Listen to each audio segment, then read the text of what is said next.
खबरों के सिलसिले को आगे बढ़ाते हुए आपको बताएं कि कराची डिस्ट्रिक्ट मलीर के मुख्तलिफ थानों की हुदूद में मुनज़्ज़म जराइम खुलेआम जारी हैं। ईरानी पेट्रोल, गुटखा, मावा और रिहायशी इलाकों में LPG की गैर कानूनी दुकानें पुलिस की मुबैना सरपरस्ती में काम कर रही हैं।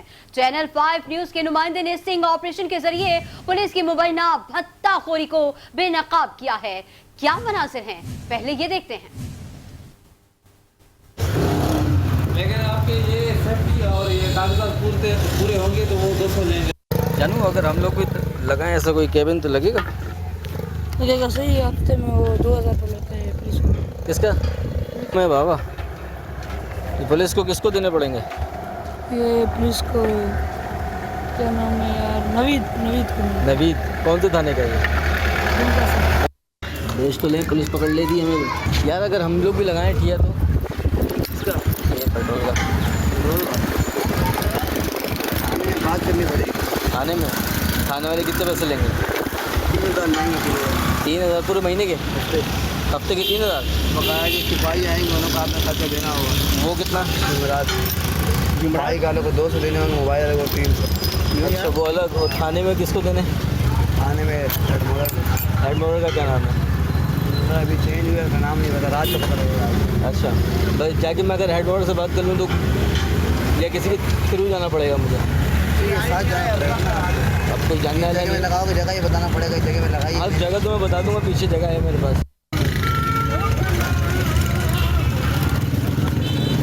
यार भैया अगर ऐसा पेट्रोल पंप हम भी बनाना चाहें तो फिर क्या फटीक आएगी इसकी?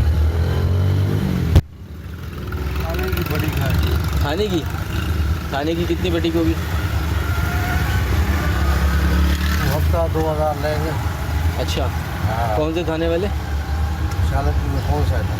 ये मुझे नहीं लगा कौन सा।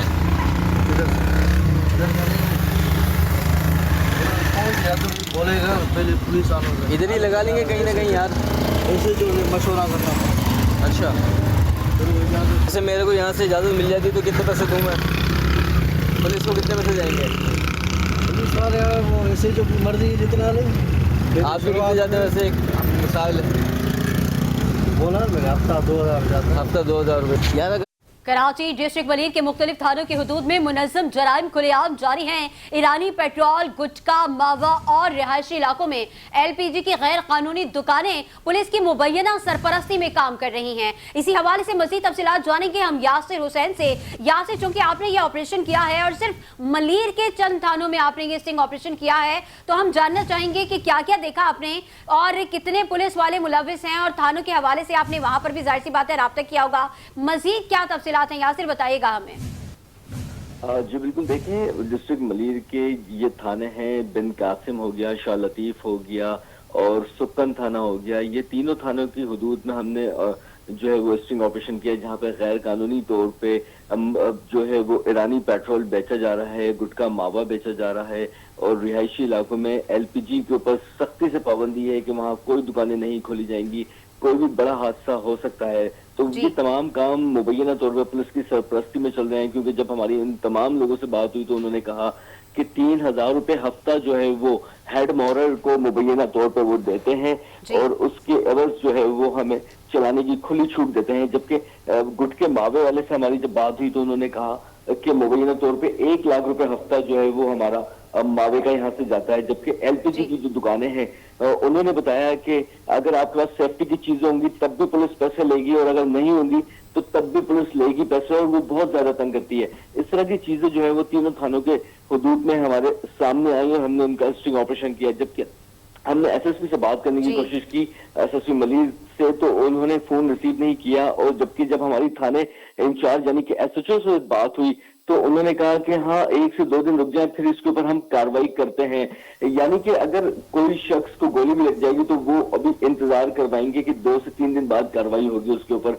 जबकि एक जो पधारे वाला है उसमें वाज़ेह तौर पर ये भी बताया कि पहले अगर आपको काम करना है तो SHO से मशवरा करना पड़ेगा। SHO से मशवरा करने के बाद ही जो है वो बताया जाएगा कि कहाँ आप लगा सकते हैं और कितने पैसे देंगे। इसका मतलब ये हुआ कि मुबैना तौर पर कहीं ना कहीं SHO की भी इन्वॉल्वमेंट है हेड बॉर्डर के साथ। जबकि एक जो जी यासिर हमारे साथ लाइन पे मौजूद रहिएगा। हमारे साथ दूसरी लाइन पर मौजूद है कामरान मिन्हाज साहब। कामरान मिन्हाज साहब, गैर कानूनी ईरानी पेट्रोल और गुटखा मावा की फरोख्त जारी है और पुलिस भी इसमें मुलविस पाई गई है, क्या कहेंगे? कामरान से गालिबन हमारा कुछ टेक्निकल इश्यूज से हमारा राब्ता मुनक़ता हो गया है। अच्छा यासिर, आपके पास दोबारा आएंगे। यासिर बताइएगा, ये गैर कानूनी तरीके से ईरानी पेट्रोल और गुटखे मावा की फरोख्त जारी है और पुलिस कांस्टेबल और हेड मुहर्रर भी इसमें शामिल है, तो उनके शामिल होने की कोई शवाहिद सामने आए हैं? कोई शवाहिद मिले आपको? आज बिल्कुल देखिए, मैंने जैसे कि आपको बताया कि पथारे वाले जो गैर कानूनी काम कर रहे हैं मुनज़्ज़म तौर पर, इन्होंने वाज़ेह तौर पे इनके नाम लिए हैं कि SHO जो है वो उनकी मुबैना तौर पे जो है वो मुलविस हैं, क्योंकि उन्होंने कहा कि उनसे मशवरा करना पड़ेगा। और हेड मोहर जो है वो मुबैना तौर पे वो उनसे पैसे वसूल करता है हफ्तावार। जबकि जो दूसरे पथारे वाला था, एक जो मावा बेच रहा था, जिनका जो बिन कासिम थाने की हदूद में, उन्होंने कहा कि भाई हम माल की पसंद देती है, माल ही जो है वो ऐसे चुका है मुबैना तौर पे, जब उसका ऐसा कहना है। अब ये सारी चीजें जो है वो सामने आई है। जबकि मैं आपको यह भी बता चलूं कि गैर कानूनी तौर पे जो पेट्रोल बेचा जा रहा है ईरानी, इससे कई हादसा जो है वो पहले रोनुमा हो चुके हैं।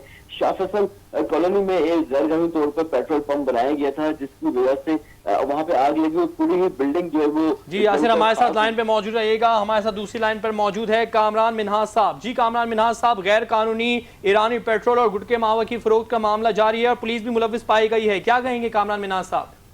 जी बिल्कुल, कराची में खास तौर पर जो डिस्ट्रिक्ट मलीर है, यहाँ पर जो है ऑर्गेनाइज जो है सरेआम चलता हुआ नजर आता है। और हैरत अंगेज तौर पर जो SSP मलीर है काशिफ अब्बासी साहब जो है वो बिल्कुल खामोश नजर आते हैं, पुरस्कार खामोशी है। इस हवाले से जो है इनको कॉल्स भी की गई थी। जो स्टिंग ऑपरेशन किया है चैनल 5 न्यूज की टीम ने, इसमें वाज़ेह तौर पर देखा जा सकता है कि सरेआम जो है पेट्रोल जो है बेचा जा रहा है, LPG की दुकानें हैं, उसके अलावा गुटखा मावा भी जो है उसकी फरोख्त भी जारी है, जिसकी वजह से मूजी मर्ज कैंसर फैल रहा है और शहरी जो है मुख्तलिफ बीमारियों का शिकार हो रहे हैं। लेकिन इसकी रोकथाम के लिए कोई इक़दाम नहीं किए जा रहे हैं। इंतहाई पुरस्कार रवैया है कराची पुलिस का। ये स्टिंग ऑपरेशन जो किया गया था सुखन बिन कासिम के इलाकों में किया गया था, तो इस सारी सूरत हाल में जो है मुतल्लिका पुलिस के जो अफसरान है उनसे भी रास्ता करने की कोशिश की गई, लेकिन उनकी जानिब से जो है कोई। अच्छा कामरान मिन्हाज, ये तो सिर्फ मलीर के कुछ थाने हैं जहां पर ये स्टिंग ऑपरेशन किया गया। अगर देखा जाए तो ओवरऑल पूरे कराची में कहां पर मजीद ये भत्ताखोरी और ये सारी चीजें चल रही हैं, इस बारे में भी थोड़ा सा हमें बताइएगा।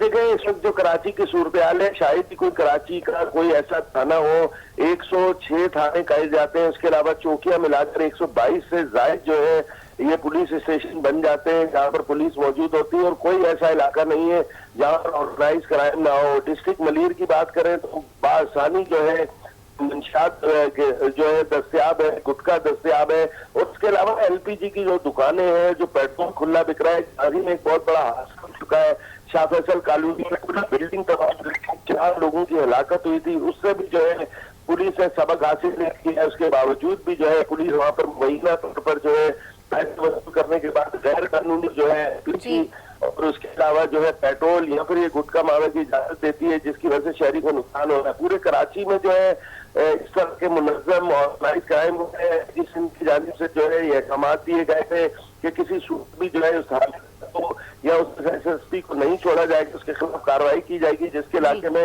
ऑर्गेनाइज क्राइम होगा। लेकिन हम देखते हैं ग्राउंड आके क्राइम हाल देखते हैं, और अभी अगर बात हो रही है डिस्ट्रिक्ट मलीर की, उसकी सूरत हाल देखते हैं तो शायद ही डिस्ट्रिक्ट मलीर का कोई ऐसा इलाका हो जहाँ तक ऑर्गेनाइज क्राइम नहीं कर रहा। इस हवाले से जो है चैनल 5 की न्यूज टीम ने जो है भी जो है फुटेज हासिल की है, वो गाय बगाए सामने आएंगी। उसमें जो है आपको दिखाएंगे कि किस तरह से जो है पुलिस एहलकार भी जो है इन मुनज़्ज़म धंधों में उनकी बाकायदा सरपरस्ती करते हैं और उनसे रिश्वत वसूल करते हैं। और बाकायदा जो है ये धंधा जो है कराची में चल रहा है। और कराची की सड़कों पर जो है एक बहुत बड़ा वाकया जो गुज़श्ता रोज हुआ है, एक नन्ही बच्ची की जान ले ली गई है। ऐसा महसूस होता है कि कराची जो है में शहरियों की हिफाजत से पुलिस गाफिल है और ऑर्गेनाइज क्राइम को चलाने में मसरूफ है, और यही उनका सबसे बड़ा टास्क है। अच्छा राशिद, ये भी बताइएगा कामरान मिन्हास, ये भी बताइएगा कि एलपीजी की गैर कानूनी जो फरोख्त है ये ज़िंदगी पर ख़तरा है, सारी सी बात है, इंसानी ज़िंदगी पर ख़तरा है। और गुटके मावे की बात की जाए तो ये इंसानी सेहत के लिए ख़तरा है, और ईरानी तेल की फरोख्त मईशत पर ख़तरा है। तो इतने ख़तरात से खेलने पर ये जो पुलिस एहलकार हैं, ये जो मुलव्विस हैं, इनके खिलाफ क्या क्या कार्रवाई हो सकती है? जी बिल्कुल, देखें ये ऑर्गेनाइज क्राइम चला रहे हैं। आईजी ने इस हवाले से वाज़ेह तौर पर अहकाम दिए थे कि जहाँ भी ऑर्गेनाइज क्राइम होगा उस थानेदार को, उस एहलकार को सस्पेंड भी किया जाएगा, उसके रैंक को भी नहीं। बाज़ औक़ात इस तरह के एक्शन आईजी आते हैं। ये एलपीजी या फिर ये जो पेट्रोल का, इसकी बाकायदा SOPs होती है। ये शहरी इलाकों में नहीं हो सकता। अगर आप कराची की सड़कों पर जाएं तो 7 बराबर में होटल्स मौजूद हैं, वहाँ पर इस तरह के रिहायशी एरिया मौजूद है, वहाँ पर एलपीजी की दुकानें हैं, सरेआम खुला बेचा जा रहा है। और क्या मावा तो एक इंडस्ट्री बन चुका है कराची, और खास तौर पर उसकी बहुत बड़ी जी इस पे कार्रवाई नहीं करती। बाज़ औक़ात जो है कोई पुलिस एहलकार अगर मीडिया बेनकाब कर देता है, चीज सामने ले आता है तो उस पर जरूर एक्शन हो जाता है या वक्ती तौर पर उसके खिलाफ कार्रवाई हो जाती है, लेकिन 1-2 महीने का तो फिर बहाल हो जाता है और वो यही टास्क लेके आते हैं कि मुनज़्ज़म जराइम की जो है सरपरस्ती करनी है। तो इसकी अगर रोकथाम करनी है तो मुकम्मल तौर पर जो है शफाफ तरीके से जो है इसके खिलाफ जो है काम करना पड़ेगा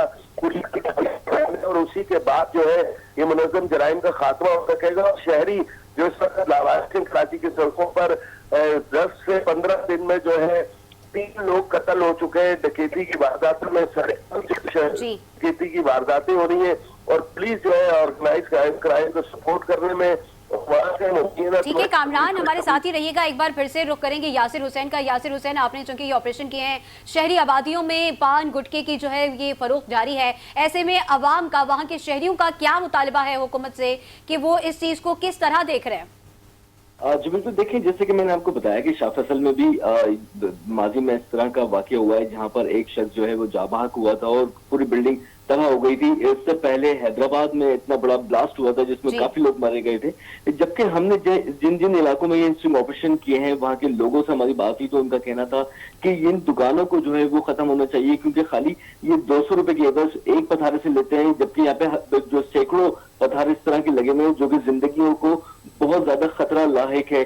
क्योंकि अगर जरा सी भी कोई चिंगारी लगती है तो ये बड़ा धमाका बन सकती है और काफी लोगों की जानें भी जा सकती हैं। और उन फुटपाथ के ऊपर कोई एक पथारा नहीं था, हमने देखा है अपनी आंखों से कि वहां पर कोई एक पथारे के ऊपर 10-10 इस तरह के फुटपाथ के ऊपर पथारे लगे हुए हैं जहाँ पर गैर कानूनी तौर पर पेट्रोल की फरोख्त जारी है, ईरानी पेट्रोल की। जबकि जो एलपीजी की दुकानें हैं वो एक दुकानदार खुद ये कह रहा है कि इस इलाके में बिन कासिम थाने की हुदूद में तकरीबन कोई सैकड़ों दुकानें हैं। तकरीबन उसने मुझे बताया कि 100 से ऊपर दुकानें यहाँ पर मौजूद है। अब आप अंदाजा करें कि एलपीजी की दुकानें जो वहाँ पे, और अगर हम नेशनल हाईवे की बात करें तो नेशनल हाईवे पे भी जो है वो एलपीजी की दुकानें बनाई गई हैं जहाँ से इंतहाई हसास है ये, क्योंकि यहाँ से चाइनीज बाशिंदों का जो है वो भी गुजर होता है।